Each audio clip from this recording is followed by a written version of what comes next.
Okay. I found some interesting books this week. There must be more of them out there, maybe in the storeroom or wherever. Because if someone brought in all these books, there's got to be more. Because these are just hodgepodge of a collection. A very large hodgepodge of collection. And if you stay to the end of this video, I got a surprise book that I did not even know existed. But I'm going to wait till the end because it relates to this. So, please stay tuned to the end. Welcome to the D. Louise book series. I'm Christina K-R-I-S-T-I-N-A. This is where we read books and talk about books. No special effects. No theme music. And we have children that when we do a book review, want no part of the book review. But when we do a Star Trek review, we like to roll around the floor and play with toys and look so cute and make mommy wish like crazy that she had one of those.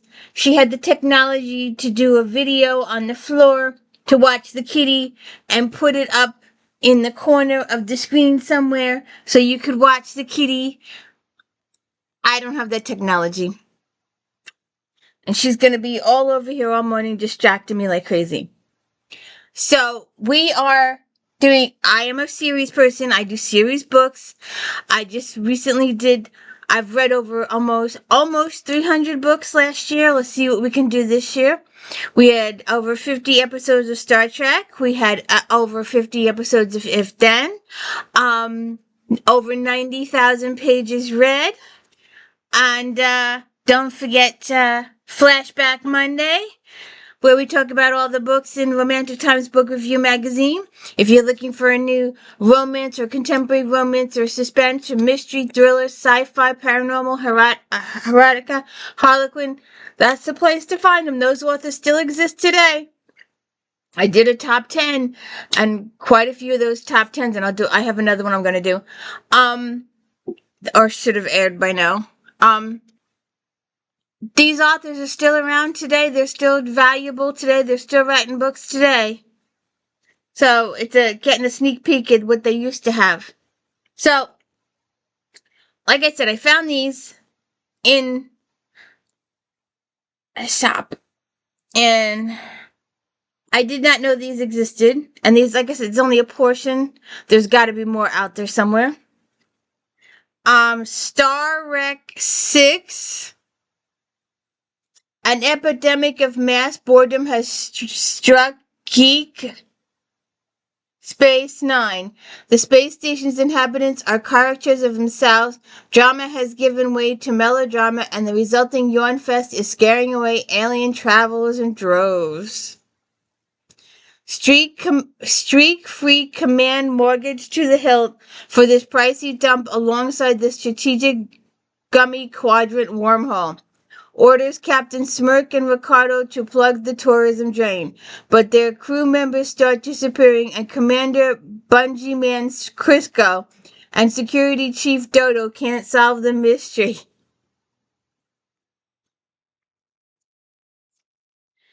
Star Trek 7. Sikkim, Starfleet's command order sends Captain Jean Lucy Ricardo sniffing the gummy quadrant after Lakia, the first dog in space. But the wily dog-astronaut won't give up without a bite. Then Captain James T. Smirk joins the case, creating another bone of contention.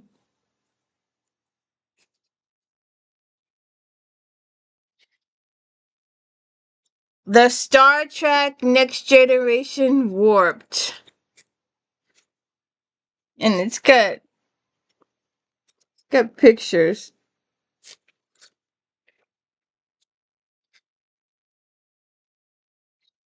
Son of Morg. Wish I'd known about these books earlier. I could have used them during the whole season.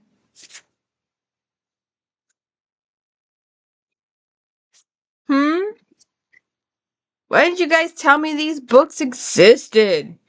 In the basement of the Star Trek archives, behind shelves of USS Enterprise NCC 1701D models, bags of wigs, and bins of plastic phasers, sits a dusty cardboard box. Inside is a pile of VHS tapes that contain never before seen episodes and behind the scenes footage of something truly amazing. The world thinks there are only 7 seasons of Star Trek's Next Generation, but there's one more, a secret season. Actually, not really. But that didn't stop Mike McMahon, creator of popular Twitter account, from making a full guide of season 8.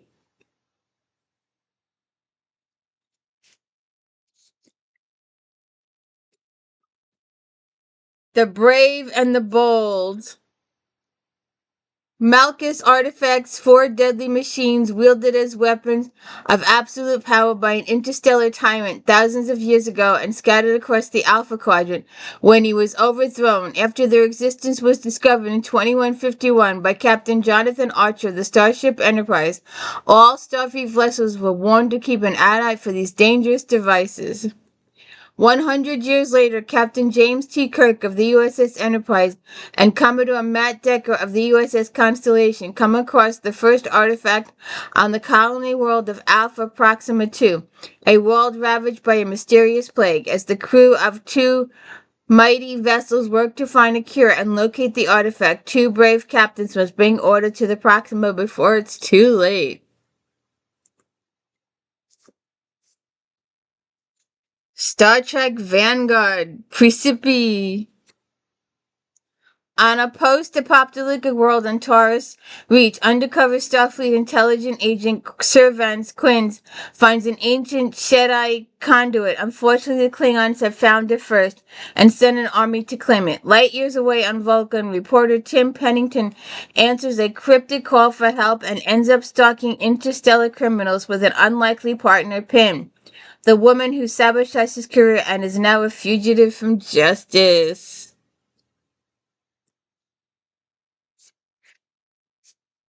Star Trek Seven Deadly Sins. The 7 deadly sins delineate the path to a person's downfall, the surest way to archive eternal damnation. But there is a way out, a way to reclaim salvation. Blame it on demons, taunting you, daring you to embrace these sins, and you shall be free. The painful truth is that impulses live inside all of us, inside all sentient beings. But alas, one person's sin may be another one's virtue. The pride of the Romulan Empire is laid bare in the first peer by Dayton War. Ferengi is measured by the acquisition of profit, and Reservoir Ferengi by David A. McEntee. The Cardassians live in a resource-poor system, surrounded by neighbors who have much more. The envy at the heart of the Cardassian drive is The Slow Knife by James Swallow. The Klingons have tried since the time of Kahless to harness their wrath with Arnico, but they haven't done so, as evidenced in The Unhappy Ones by Keith R. A. DeCandio. Humans' darkest impulses run free in the mirror universe. Freedom Angst by Britta Bernadette Dennison. The Borg's desire to add to their perfection is gluttonous and deadly in Revenant by Mark D. Giller. And many more. Strange New Worlds, Star Trek VI. Features 23 never-before-published stories spanning the 22nd to 24th centuries, from the early days of Jonathan Archer to James T. Kirk and his crew to the later generations of Picard, Sisko, and Janeway. These memorable tales explore and examine the past and future of Star Trek.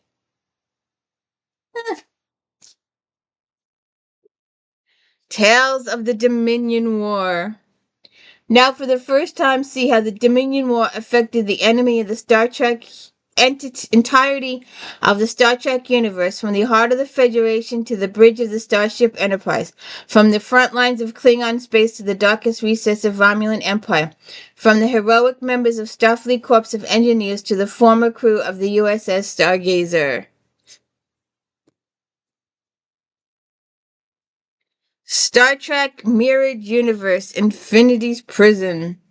It's been said that for any event there are infinite number of possible outcomes. Our choices determine which outcomes will follow, and therefore possibilities that could happen do happen across countless alternate realities. In these divergent realms known as history's bent, the white light through prism broken into boundless spectrum of what might have been. Less perfect union. More than 100 years after the Terra Prime movement achieved its dream of isolationist Earth, humanity is once again at a fork in the river of history.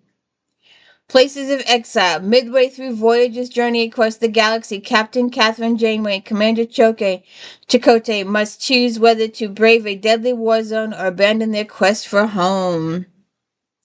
Seeds of Dissent. Khan is victorious. Almost 4 centuries after conquering the world, genetically enhanced humans dominate a ruthless interstellar empire. But the warship Defiance, under its augment commander precepts Julian Bashar, makes a discovery that could shake the pillars of the earth. And then the final one, we'll get to our episode recap. And then if you stick around, I've got a bonus book about the episode that I didn't know existed. I did not know existed.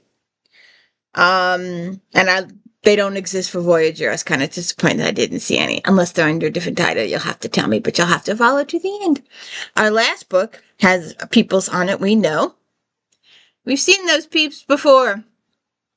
The Starship Titan continues on her outward voyage of discovery, ranging farther and farther from Federation space. Captain William Riker and the crew look forward to Starfleet's mission, seeking out new life, discovering new civilizations. Striking a sandbank, a partial distortion, the Titan is knocked out of warp. Her crew shaken up but uninjured. Titan has stumbled across a battlefield, and floating in it, shattered in the pieces, are the remains of a ship. Searching for survivors, they discover the ship never had a crew. The away team removes computer core looking for answers. Once the device is restored, it becomes clear this is not just a computer, but a thinking, reasoning artificial intelligence. It's the lady from the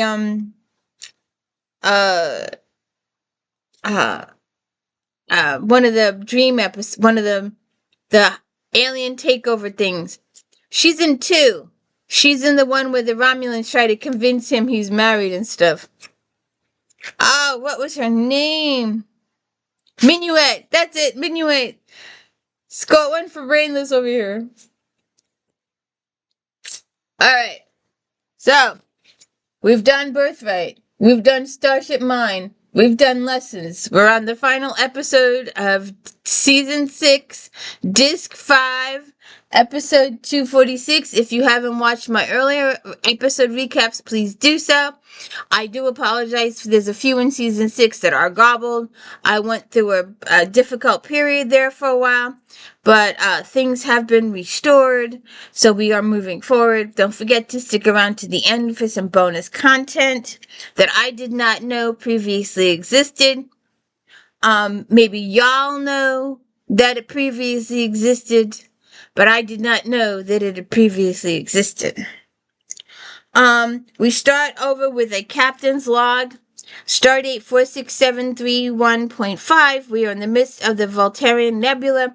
A stellar nursery. Our 3-week mission is a routine analysis of several dozen protostars in various stages of development.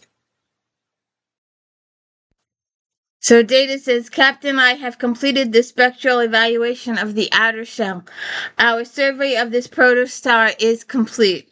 Ensign lane across to the next one, 3/4 impulse. Riker to Captain Picard, go ahead, number 1. May I see you in the observation lounge, sir? I'll be right there. Wonder what's up.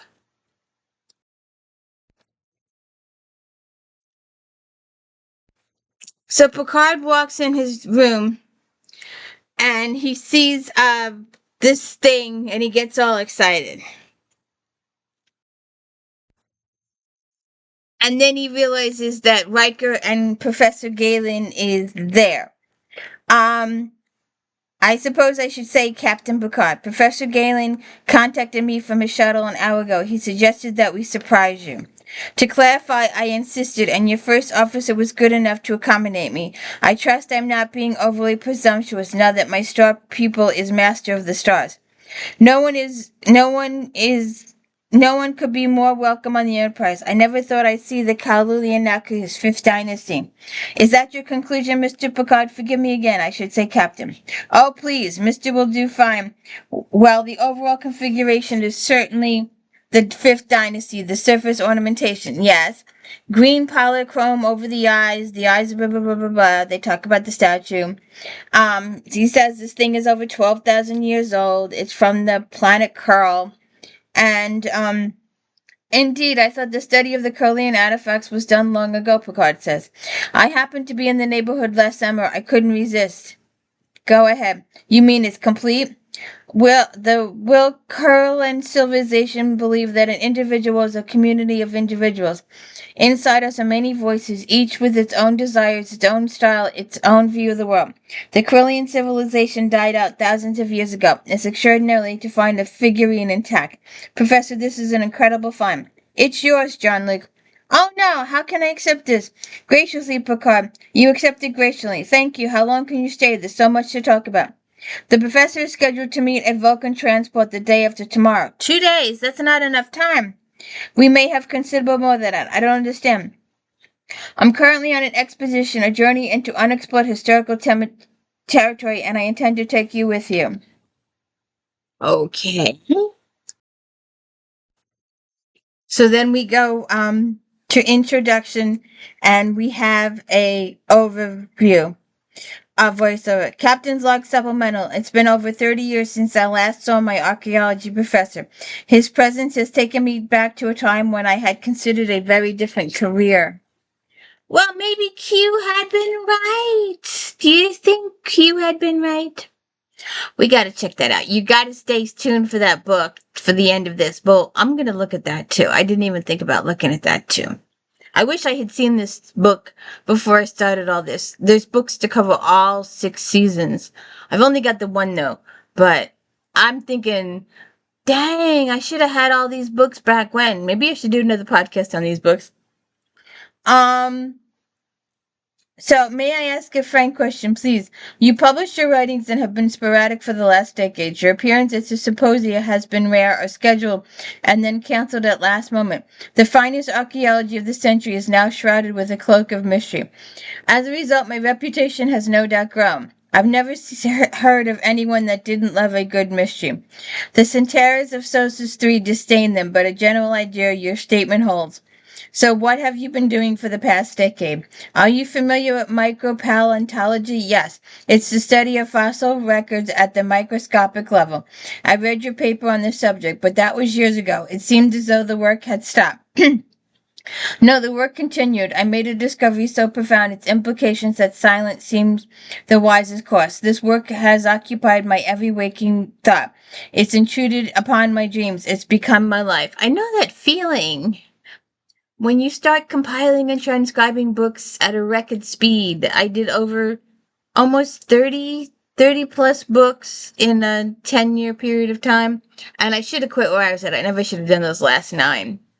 I did all those books. All those books. And it didn't get me anywhere. I wasn't like they were fiction. Fiction might have gotten me somewhere, but nonfiction didn't get me anywhere. I cannot, because the information comes with a price. Your agreement to join me in the final leg of the expedition. For how long? 3 months, perhaps a year. If I had complete diplomatic access and a starship, it would be a matter of weeks. But as it is, we'll only have my shuttle and whatever arrangement we can make with transports combined with our talents. Why do you need my help in this? I'm not a young man. There will be hazards along the way. I don't want my own inadequacies to jeopardize the completion of the work. I am deeply honored that you think of me, but I have responsibilities. To history, what would you have helped the Chameleon discover the city of Troy or the Mount Talhune? And he goes on and on and on. And we'll just leave it at that. So then Beverly comes in and joins him for breakfast. And he tells her about his meeting with Professor Galen. He asked me to leave the Enterprise to join him in an archaeology expedition, which could last for nearly a year. That must be tempting, she says. I couldn't leave the Enterprise, but the offer raised in me certain feelings of regret. That you could have been an archaeologist and not a starship captain? No, not really. I'm not sorry for the path I chose, but the professor did not choose this figure at random. The many voices inside the one. You see, he knows that the past is a very insistent voice inside of me. This gift is meant to remind me of that. The exploration of space? Surely that must count for something. So then Picard sees the professor again in the morning, and he's showing him some schematics on the screen. The Vulcan ship will take us as far as DS4. An alien transport is scheduled to arrive at the station 3 weeks later. They will take us as far as Sierra, and then we'll use the shuttle to get us into Indria, our first stop. Professor, I am afraid I won't be going. The Enterprise isn't something that I can leave and then come back to. If I go for good. It's not something I'm prepared to do. This is not some undergraduate study project that you're turning down. This is a chance of a lifetime. Don't make the same mistake twice. Picard says, you don't believe that my career in Starfleet has been a mistake? What are you doing at this very moment? A study mission. You're like some Roman centurion out patrolling the Providence, maintenance, a dull and bloated empire. We both know that's not true. I know this. I know a scholar, but you're nothing but a dilettante. Years ago, I gave you the opportunity to become the finest archaeologist of your generation. Your achievements could have outstripped even my own, but no, you decided to reject a life of profound discovery. You walked out on me. Will you come with me? I can't. And then he leaves. So then we get another voiceover. Captain's log supplemental. We have completed our mission in the nebula and en route to a diplomatic conference in Alta 7. I must admit, I've lost my enthusiasm for those proceedings.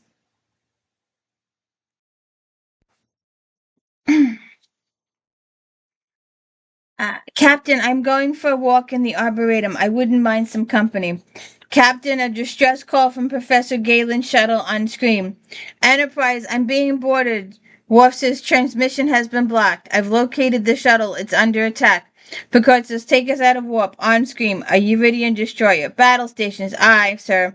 Professor Galen is still inside the vessel. His vital signs are barely registering. Get him out of there. The shuttle is enveloped by a tractor beam. The transporter cannot penetrate it. Hail the Iridians. They are not responding. They get under fire. Return phaser fire. Disable their offensive weapons. But instead, the big ship goes boom.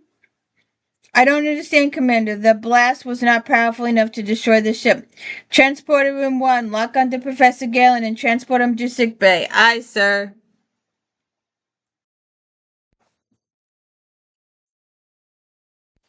So they have the professor in sickbay and he's dying.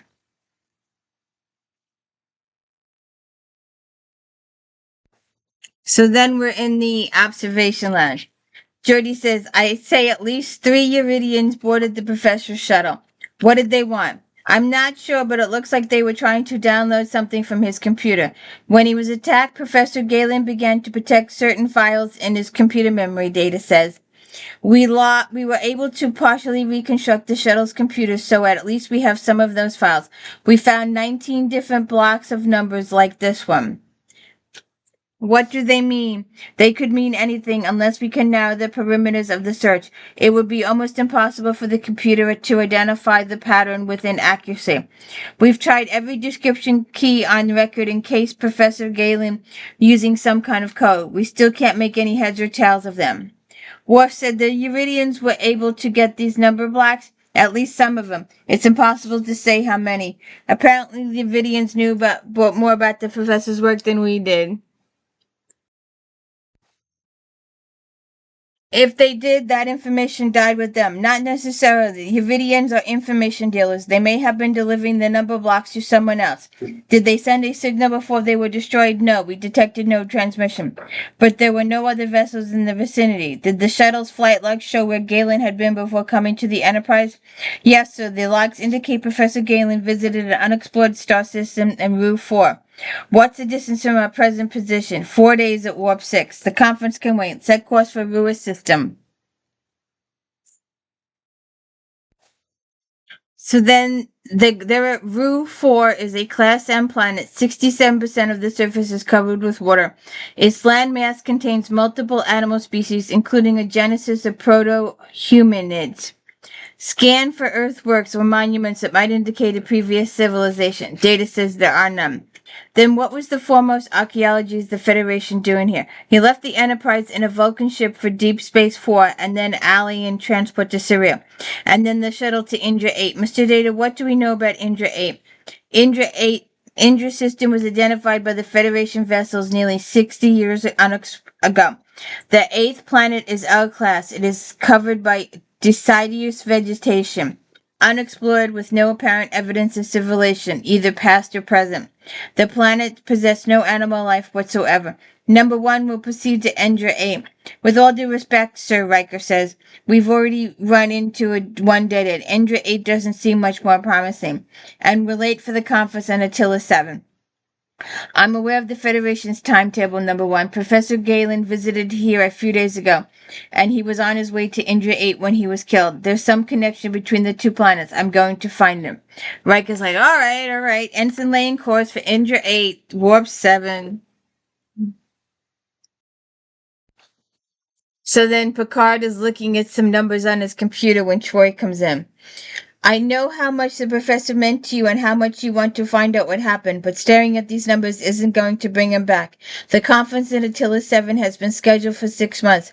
Starfleet is relying on your mediation efforts too. Counsel, this is not simply a case of me taking the Enterprise and its crew on a wild goose chase to purge myself of guilt and remorse.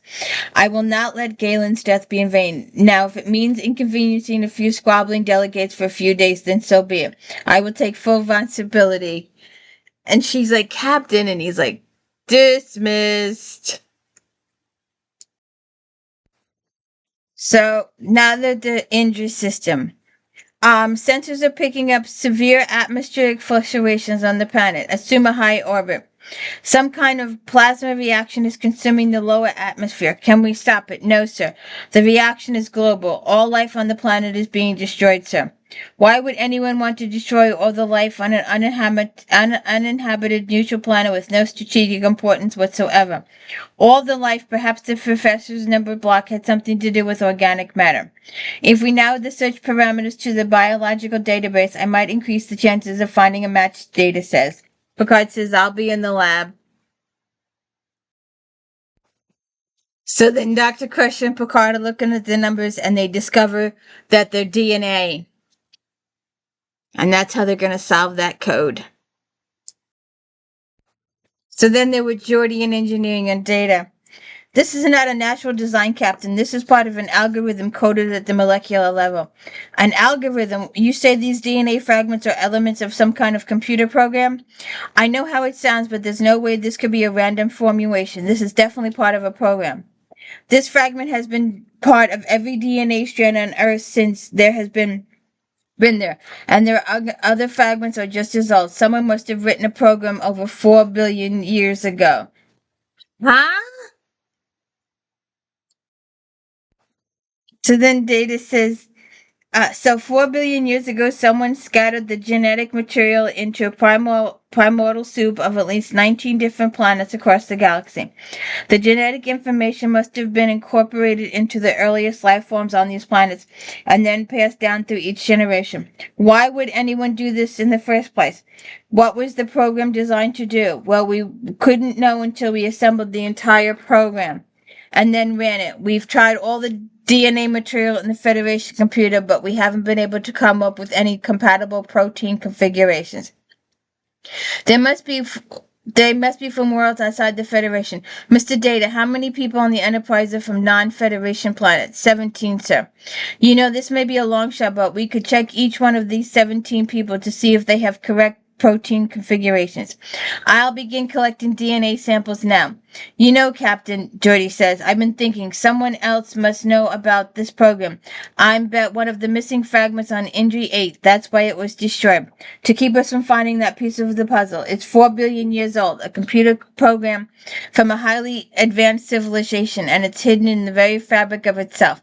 Whatever information on this program could contain the most profound discovery of our time, or dangerous. And the professor knew that. So that's what he was looking at. I hate they can't just show two people having a conversation. No, they got to do his face, then when she talks, her face, and then when he talks, his face, and then when he. But they can't show both people. Drives me nuts. But this is when Picard has a realization. They tested. She's reporting to him about all the DNA they tested on the crew, and it came up negative. And then Picard has a light bulb moment with the little itty bitty statue. Um, that there's only one planet in the Curling system capable of supporting life, Loren 3. No, there is no Loren. The three samples from the data downloaded from the Professor shuttle. If he did have one from was taken by the Viridians, then they want to go to Loren 3. So they're headed to Loren 3, and they get a surprise. It seems they have some company.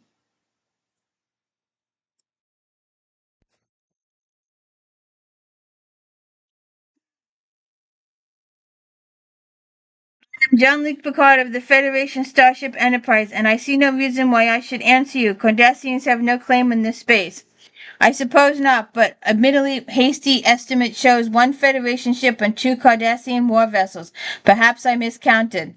Not at all. We are a purely scientific mission. We have no reason to interfere with us. And you have nothing to lose by delaying a purely scientific mission for a few days. I invite you to withdraw. And then a Klingon vessel shows up. So then we get a captain's voiceover. It seems that we have not one but two competitors into our attempt to complete Professor Galen's puzzle. I have prevailed upon the Cardassians and Klingon captains to meet with me. And then they all go to the lounge. I believe we all know why we're here. If we admit that, then we can move forward. We're merely scouting the planet for possible colonization. A ridiculous story. What are you doing here then? A scientific research. Ha! Look, if we try to deceive one another, then we'll get nowhere. I think we all know about Professor Galen's research and about the computer program composed of DNA fragments. I'll take your silence as confirmation. Now, it stands to reason that none of us has the DNA fragments necessary to complete the program. You were the first to arrive in the system. Do you have an organic sample from the planet below? Yes. I will fire on anyone who attempts to obtain another one. And if we fear Cardassian threats, I believe that one of you has a fragment from Indiri 8. Yes, and there will be no other samples from Indiri 8. What's that supposed to mean? He destroyed the biosphere of the planet after he'd taken the sample. Typical Klingon thinking. Take what you want and destroy the rest. We are all missing some of the fragments, not necessarily the same ones. Unless we combine the ones we have, we'll never learn the secret of the program. There is no secret. This is an ancient weapon designed of incredible power, and the Klingon Empire will not allow it to fall into enemy hands. A weapon. Uridian sold us the information, claimed the program yielded the key to unlimited power source. But until we assemble it, we'll never know its purpose. He's right. As far as we know, it just might be a recipe for biscuits. Biscuits? Is that what you believe? Then go back to Cardassia.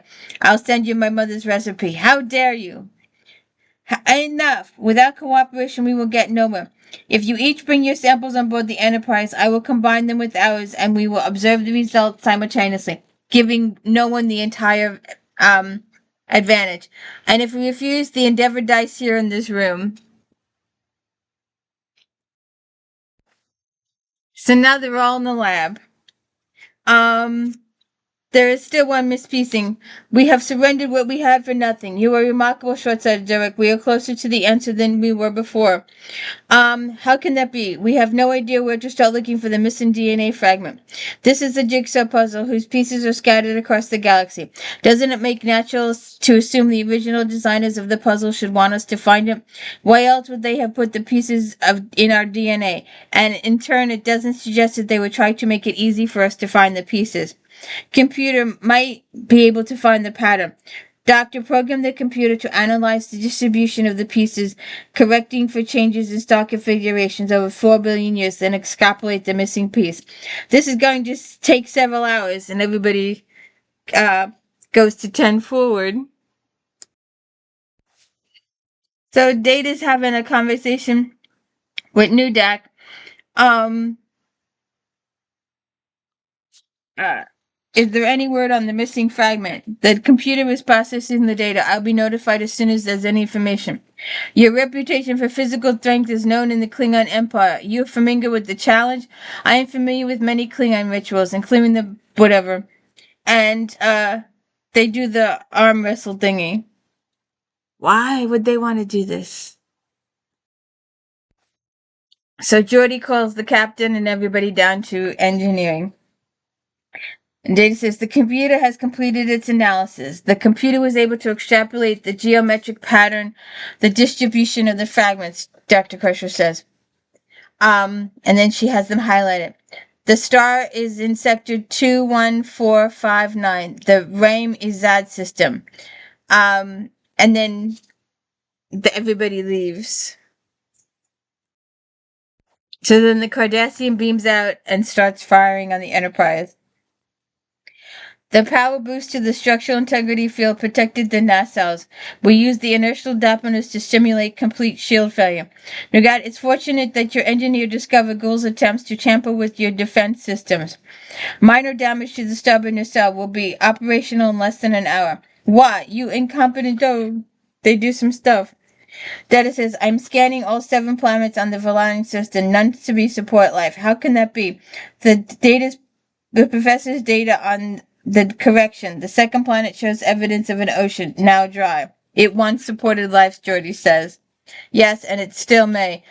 In limited fashion, not detectable light senders. Lay in course. So then they go down to the planet surface, and they exchange insults and stuff. And they're trying to find the DNA stuff. And the seabed may be partially fossilized. It could still contain organic material, which could still contain the DNA. And they do some more stuff, and they have a big, huge confrontation until.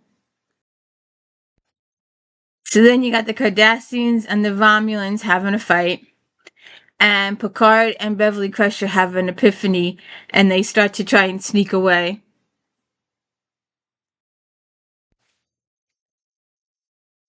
You're wondering who we are, why we have done this, how it has come that I stand before you, the image of a being from so long ago. Life evolved on my planet before all others in this part of the galaxy. We left our world, explored the stars, and found none like ourselves. Our civilization thrived for ages, but what is the life of one race compared to the vast stretches of the cosmic time?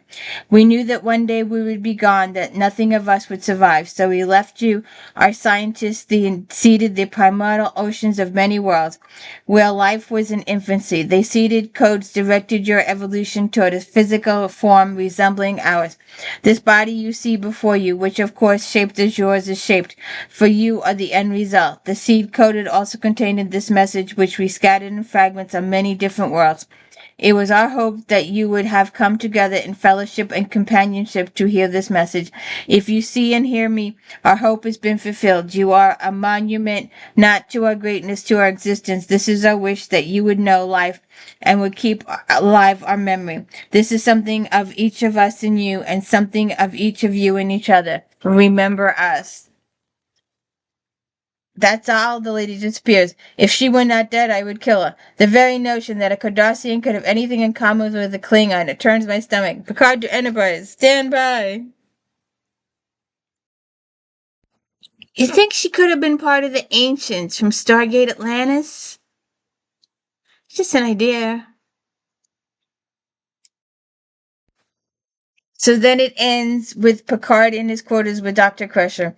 It's a shame Professor Galen didn't live to see the end result of her search. I can't think of anyone who would have appreciated it more. If it hadn't been for you, his dream to solve the puzzle would never have been realized. You left him a wonderful legacy. Yes, it would have been more fitting if the message had not fallen on such deaf ears. You never know. Well, I have to get this day started. Then they both leave. Um, and we'll end the episode there. And now I have a little surprise for you. Let's see if I can do this.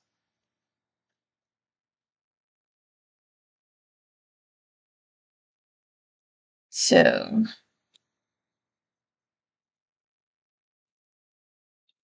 we have finished the Birthright, we finished Starship, and we finished Lessons, and we finished The Chase. Please stay tuned to next week. I have no idea what the episodes are, although if I look in this book, it might tell me. So I found this book the other day, and like I said, I'm sorry I did not find these or know of their existence in the last year and a half. These would have been so valuable in this. The Nitpicker's Guide to Star Trek The Next Generation Trekkies. The Chase, Stardate 98731.5. Picard's former archaeology instructor, Professor Galen, visits the Enterprise with an unexpected offer. He wants Picard to join him on an expedition. The professor claims he's on the verge of profound discovery, but refuses to say more. And then there are some great lines. That's all. If she were not dead, I would kill her. The Klingon commander referring to the perfected person spokesperson. Having chased across many planets after the elusive prize of the DNA computer program only to find that it was a simple message in a very old bottle. Plot oversights. After racing to Professor Galen's rescue, the Enterprise fires on the Euclidean attacker. Immediately, the Euclidean vessel explodes. Riker chastises Worf, but Worf claims the phasers weren't set high enough to do that much damage. So why did the Iridian ship blow up? We will never know. This episode answers part 1 of my top 10 oddities of Star Trek Next Generation. Namely, why do most of the alien races look basically the same as humans? Supposedly 4.5 billion years ago, a humanoid race seeded a bunch of planets with a DNA code that would guide the evolution of planet towards a humanoid life form. I'm confused. I thought DNA was simply a blueprint to an organism that develops, cells grow, and specialize based on the information they find in their DNA. According to this episode, however, our DNA is not only a blueprint, but also in the past acted as a kind of mutation evaluator, encouraging mutations that led toward a final humanoid form while suppressing those that did not. Okay. Just before telling the professor he can't go on the expedition, Picard listens as Galen outlines their itinerary.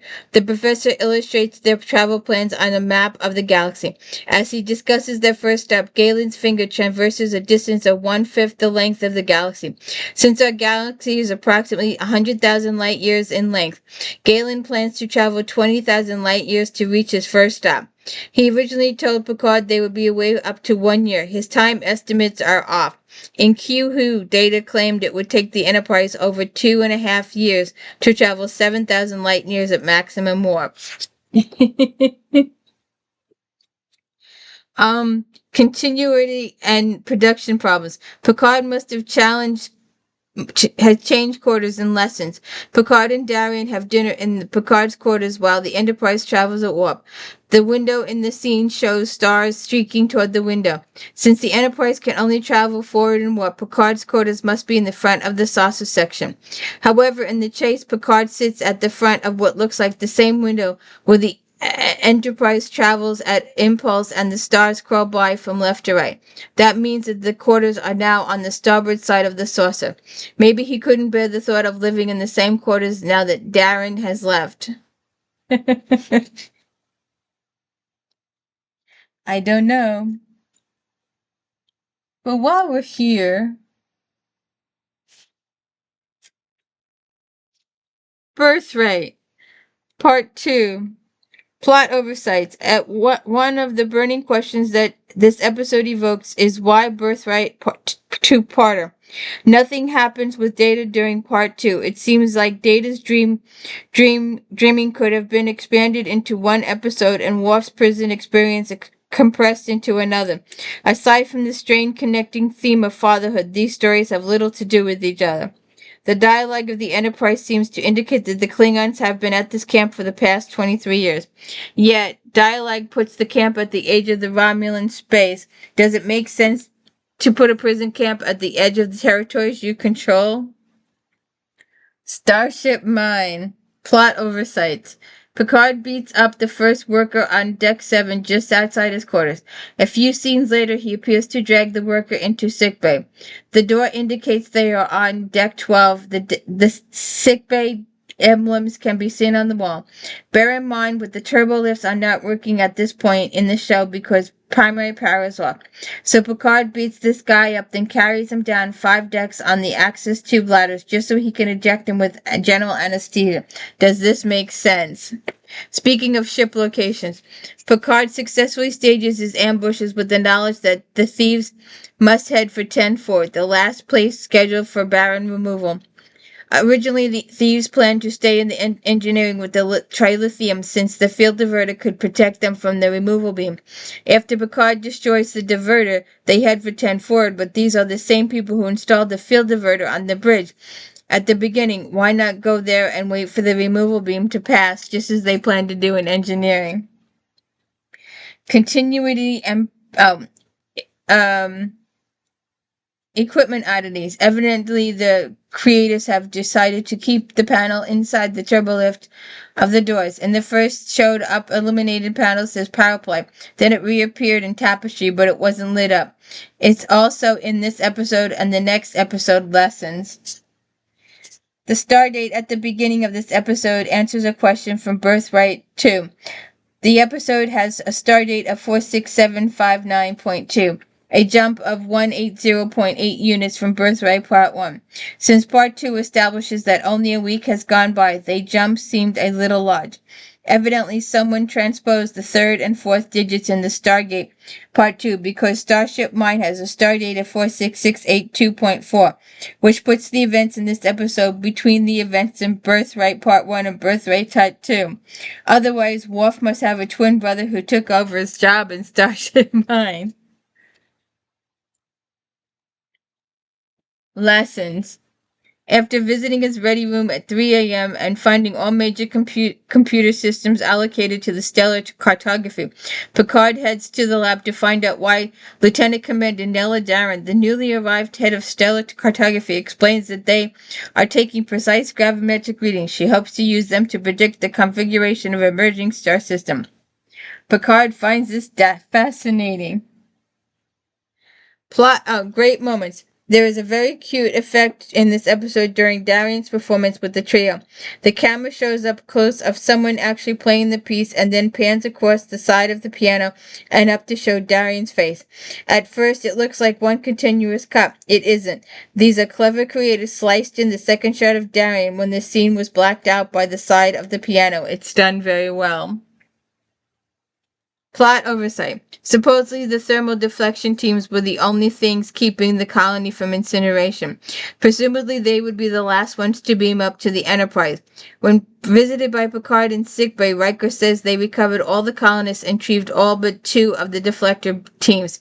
Each team had 2 people. That makes 5 individuals who are missing. 4 team members and Darren. Yet when the Enterprise beams up survivors, 6 people get off the transporter. And then Darien and materializes with the team member. This makes 8. Where did the other 3 come from? The episode ends with Darien requesting a transfer because Picard doesn't want to put her in danger again, and neither will resign their commissions in Starfleet. Certainly Picard would be reluctant to resign. He's a command-level person. There aren't a lot of civilian corollaries to the commanding a ship. On the other hand, Darren's a scientist. She could resign her commission and continue her work on the Enterprise as a regular person. Keiko O'Brien does it. There we go. You'll have to stay tuned to next week to find out what it says about... Frame of Mind is the next episode. Suspicions comes after that. Rightful Heir and Second Chances and Timescape and Descent. I like this book. I wish I had discovered it a year ago, because there's books that cover every single episode of all 6 seasons, and I'm really upset now that I didn't know this book existed, because it would have been something to talk about. Maybe we'll talk about it after the seasons are over. We'll see what happens. If you could please hit the like and subscribe, it would be appreciated. If you could please join me next week. If you could please watch If Then later this afternoon. And have a good day.